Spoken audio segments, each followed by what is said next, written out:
Why does Francisco Lindor get considered to be captain but not Pete Alonso?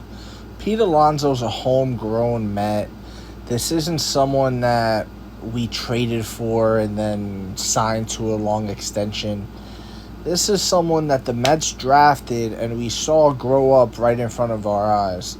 And not only that, but his production has been on a whole nother level, quite literally setting many, not just many, but like when it's all said and done, he will hold every Mets offensive record.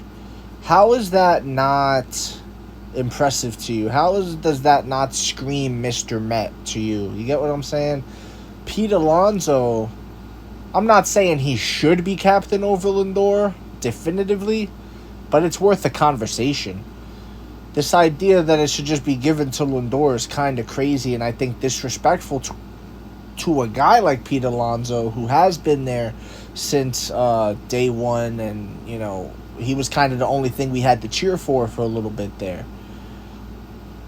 Also, I didn't like the way his contract was handled. You know, you got Francisco Lindor in a trade, and you gave him the moon, signed him for all these years, and you gave him a big, huge contract. You get Juan Soto in free agency, you give him the biggest contract of all time. Why can't you break the bank for arguably the best offensive first baseman in the league? Never mind in the National League, never mind in the Mets division, right? The National League East. In all of Major League Baseball, you could argue Pete Alonso is the best offensive first baseman there is. And, you know, he makes a good effort on the defensive side of things, too. He's not a slouch defensively either. Pay him. Pay him what he's asking for. Make him the highest paid first baseman in baseball. Make it right. And hopefully Steve Cohen ends up doing that at the end of the season. I think that's another reason why he's not being considered for captain, is because, you know, they don't really know where Pete Alonso's going, whether, you know, he's staying or not. In my opinion, if Pete Alonso walks away, it's because the New York Mets ownership disrespected him. Ownership, front office, all that stuff. Because what they did to Pete Alonso last season was a shame.